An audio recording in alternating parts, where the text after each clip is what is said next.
Hey, me tell her what me do for you. Give you money, make you start up a business. Invest in you, give you something figure do. Sit down pon the body and broke it. Find your pussy good, the cocky, you nah fi suck it. Turn it back way, she bring back it 6:30. The way me love your body, me say what a bitch lucky. Clean body, girl underneath another. Bonjour, je m'appelle Ségolène, j'ai 31 ans, je suis française, mais j'habite depuis 4 ans à Bruxelles.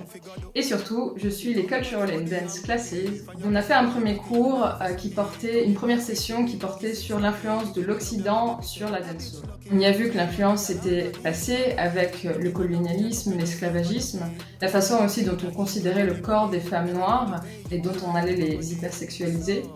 Et puis on a vu bien sûr que cette influence est très présente encore aujourd'hui, notamment au niveau économique.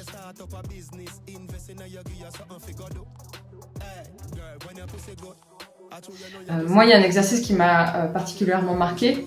On a regardé 2 vidéos différentes. Une première où c'était des danseuses jamaïcaines qui étaient à une soirée là-bas et qui dansaient, qui créaient, qui improvisaient et qui aussi s'imposaient sur le dance floor face à des hommes qui leur laissaient pas forcément la place. Et puis on a vu un deuxième clip plutôt commercial, visé donc de l'Europe et des States. Et je vous le donne en mille, les danseuses jamaïcaines avaient complètement disparu de ce clip, alors que c'est plutôt elles qui font ces danses-là.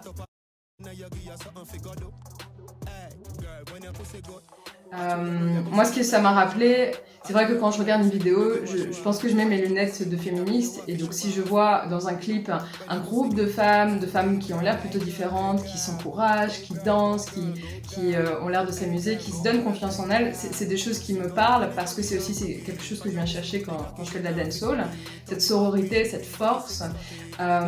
Mais ça me rappelle que ce sont des lunettes de femmes blanches européennes et qui forcément ne va pas voir tout de suite d'autres choses dans la vidéo.